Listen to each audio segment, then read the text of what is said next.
Assalamualaikum warahmatullahi wabarakatuh. Salam sejahtera untuk kita semua. Saya Angel Christian Sulangi dengan NIM 28922 580 dari Fakultas Ekonomi dan Bisnis dalam program studi manajemen dengan dosen pengampu Bapak Muhammad Taufan Nugroho SSIMM. Dan ini adalah performance test saya di mana saya akan mempresentasikan bahan materi yang sudah diberikan oleh dosen pengampu kami yaitu Bapak Taufan. Jadi mari kita langsung saja masuk ke dalam materi pembahasan kita dalam performance test saat ini. Pasar persaingan sempurna. Pasar persaingan sempurna. Apa itu pasar persaingan sempurna? Pasar persaingan sempurna merupakan pasar di mana pembeli juga penjual tidak bisa mempengaruhi harga barang secara individu. Dengan begitu, penentuan harga barang yang dijual di pasar tersebut adalah hasil kesepakatan antara penjual juga pembeli. Jadi ciri-ciri pasar persaingan sempurna itu seperti apa? Yang pertama, terdapat banyak pembeli juga penjual, artinya masing-masing pihak baik pembeli ataupun penjual tidak bisa mempengaruhi harga pasar. Kedua, banyaknya barang yang diperdagangkan yang sifatnya homogen, artinya konsumen beranggapan bahwa barang-barang yang diperjualbelikan mempunyai kualitas yang sama. Yang ketiga, informasi pasar lengkap yang artinya antara pembeli juga penjual saling mengetahui tentang mutu, harga, tempat, dan waktu barang-barang yang diperdagangkan. Lalu, ada harga ditentukan oleh sebuah mekanisme permintaan dan penawaran yang artinya pembeli bebas mengambil suatu keputusan untuk membeli atau tidak terhadap barang. Begitu juga penjual mempunyai kebebasan untuk menjual barang maupun jasa. Lalu ciri-ciri selanjutnya bebas dari campur tangan pemerintah, yang artinya pemerintah tidak turut campur tangan dalam menentukan harga di pasar. Dan contoh terakhir, ciri-ciri terakhir, timbulnya suatu kekuatan tersendiri di dalam pasar yang artinya tidak ada kekuatan luar baik pemerintah maupun pihak lain yang bisa mempengaruhi sebuah keputusan yang diambil oleh penjual juga pembeli. Lalu contoh pasar persaingan sempurna diantaranya yaitu pasar hasil-hasil pertanian, pasar sayur, pasar kurma, pasar buah, juga pasar yang lain-lainnya. Kelebihan pasar persaingan sempurna adalah tidak ada persaingan di dalam pasar ini karena produk yang dijual bersifat homogen. Pada pasar persaingan sempurna, para penjual tidak memerlukan iklan untuk promosi. Harga barang dan jasa yang dijual ditentukan oleh semua penjual dan pembeli secara bersama-sama dan umumnya harga cenderung stabil. Juga penentuan harga adalah berdasarkan transaksi tawar-menawar antara pembeli juga penjual. Penjual dan pembeli bertindak bebas dalam bertransaksi. Pembeli bebas membeli barang mana yang diinginkan dan dari produsen mana ia ingin membeli. Lalu, yang kedua, kelemahan pasar persaingan sempurna. Pada pasar persaingan sempurna tidak ada dana untuk melakukan riset atau pengembangan produk sehingga minim inovasi. Pembeli mengalami keterbatasan dalam memilih barang atau jasa karena produk yang dijual sama dan kualitasnya pun sama. Para pekerja cenderung menerima upah atau gaji yang rendah. Sering terjadi ketidakseimbangan dalam distribusi pendapatan dari masing-masing produsen sehingga terjadi konflik keadilan. Lalu pasar bebas. Apa itu pasar bebas? Pasar bebas atau free market adalah kondisi pasar ideal di mana seluruh kegiatan perekonomian sepenuhnya berada pada dinamika permintaan dan penawaran pasar yang akan mempengaruhi keputusan ekonomi dan pergerakan setiap individu yang berhubungan dengan uang, barang, dan jasa secara sukarela. Lalu pengertian lainnya adalah pasar bebas adalah pasar di mana segala bentuk kebijaksanaannya tidak ada paksaan dan patokan dari pihak lain termasuk pemerintah. Ciri-ciri pasar bebas, yang pertama, kepemilikan alat sumber produksi bebas dimiliki oleh semua pihak. Ciri-ciri yang kedua, terdapat pembagian kelas dalam perekonomian masyarakat. Yang ketiga, adanya persaingan untuk mendapatkan keuntungan sebesar-besarnya. Juga yang keempat, campur tangan dari pemerintah terbatas. Lalu, pasar bebas memiliki tujuan sebagai berikut. Yang pertama, meningkatkan pendapatan negara. Lalu, perdagangan yang terjadi bukan hanya di dalam negeri, seperti kegiatan ekspor tentu akan memberikan peluang lebih besar bagi suatu negara untuk memperluas pasarnya. Yang kedua, meningkatkan perekonomian negara. Perdagangan bebas menjadi salah satu cara untuk meningkatkan kegiatan produksi barang dalam negeri dan memperkenalkan serta menjualnya di pasar internasional.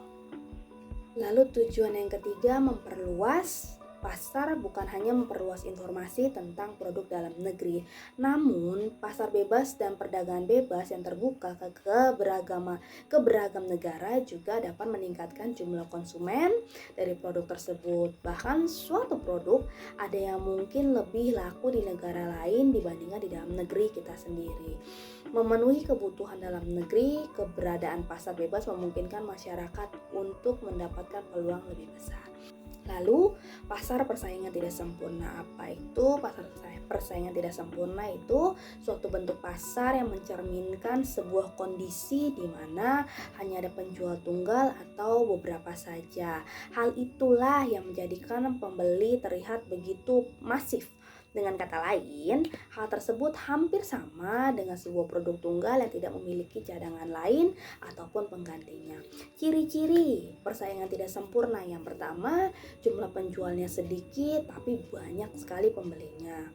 Terus yang kedua, ciri-cirinya penjual berhak menentukan harga produknya sendiri. Contoh ciri-ciri yang ketiga, penjual baru akan susah untuk bersaing. Lalu yang keempat, tidak ada produk pengganti. Lalu masuk ke dalam pengertian monopoli, oligopoli, monopsoni, juga oligopsoni. Monopoli adalah suatu situasi dalam pasar di mana hanya ada satu atau segelintir perusahaan yang menjual satu produk atau komoditas tertentu yang tidak ada pengganti yang mirip, dan ada hambatan perusahaan atau perusahaan lain untuk masuk pada dalam bidang industri atau bisnis tersebut. Contoh kasusnya adalah PLN, yang dimana hanya ada satu pesuplai tenaga listrik yang ada di Indonesia. Lalu pengertian tentang oligopoli.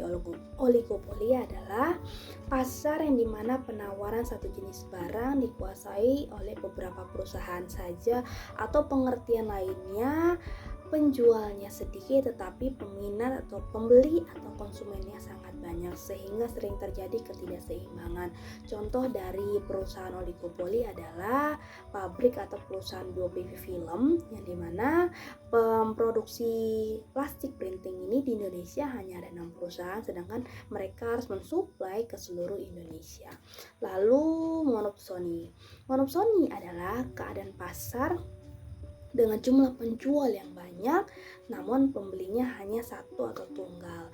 Contoh perusahaan tersebut adalah PT Perikanan Nusantara, di mana menjadi pembeli tunggal dari nelayan-nelayan sekitar dalam jumlah ikan atau barang yang dibeli sangat banyak, sehingga untuk dapat dipakai atau diekspor ke luar negeri. Juga ada oligopsoni, yang dimana oligopsoni adalah keadaan suatu pasar yang hanya memiliki sedikit pembeli. Contoh dalam bisnis jual tembakau untuk dijadikan rokok.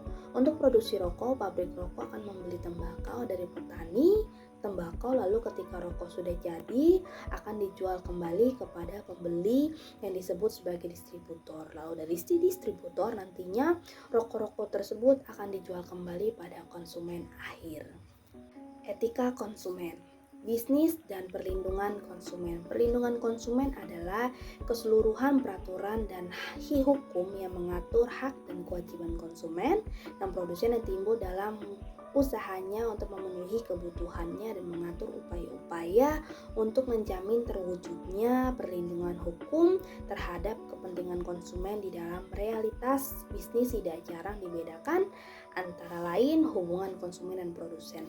Dalam etika bisnis, interaksi antara produsen dan konsumen selalu dikatakan bahwa hak konsumen harus dihargai dan diperhatikan. Beberapa aturan yang perlu dipenuhi dalam sebuah kontrak yang dianggap baik dan adil yang menjadi dasar bagi kontraktual setiap pihak dalam suatu kontrak. Kasus-kasus yang terjadi dalam etika konsumen mencuri ide bisnis, yaitu juga penipuan, menggunakan foto produk lain, juga tidak aktif dan tidak kreatif. Lalu etika periklanan. Iklan adalah salah satu strategi marketing yang berguna untuk menyampaikan informasi tentang suatu produk kepada masyarakat. Fungsi iklan. Fungsi dasar iklan adalah memberi informasi kepada konsumen tentang produk-produk yang tersedia. Iklan merupakan media untuk menyampaikan informasi yang sebenarnya kepada masyarakat tentang produk yang akan atau sedang ditawarkan dalam pasar iklan. Sebagai pemberi informasi, menyerahkan keputusan kembali kepada konsumen itu sendiri. Lalu jenis-jenis iklan, ada iklan manipulatif, adalah manusia benar-benar menjadi objek untuk mengeruk keuntungan besarnya dan tidak sekedar diberi informasi untuk membentuknya memiliki produk tertentu. Iklan persuasif, jenis iklan ini adalah iklan untuk mempengaruhi atau membujuk konsumen. Iklan informatif adalah iklan yang memiliki fokus untuk membangun edukasi pada calon konsumen yang berkaitan dengan produk. Lalu, apa saja kasus-kasus pelanggaran etika periklanan yang pernah terjadi di Indonesia? Yang pertama ada iklan pompa air Shimizu, yang dimana iklan ini dinilai tidak pantas ditayangkan karena menggunakan model wanita yang berpakaian minim dan mengandung lelucon vulgar yang tayang di jam prime time dan ditonton oleh anak-anak. Iklan contoh yang kedua, iklan New Era. Justru ini mendapat peringatan dari KPI, pasalnya iklan ini menampilkan model wanita dengan pakaian minim dan goyangan erotis. Juga yang ketiga ada iklan mie sedap yang mungkin teman-teman sudah pernah atau sering melihat bahwa ada kata-kata versi ayamku. Di iklan tersebut ada seorang anak bernama Adi yang menanyakan keberadaan ayam peliharaannya setelah menyantap mie instan rasa kaldu ayam. Namun, yang menjadi pelanggarannya adalah dalam iklan tersebut terdapat scene di mana seorang guru berbicara, terdapat seekor ayam yang kemungkinan besar adalah animasi. Iklan ini dianggap melecehkan profesi guru karena ayam tersebut berada di atas kepala seorang model guru tersebut. Baik, cukup sekian presentasi performance test saya pada hari.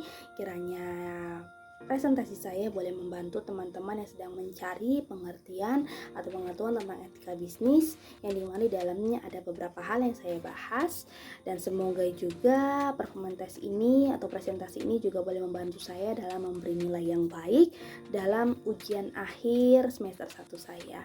Cukup sekian dan saya sampaikan terima kasih. Wassalamualaikum warahmatullahi wabarakatuh.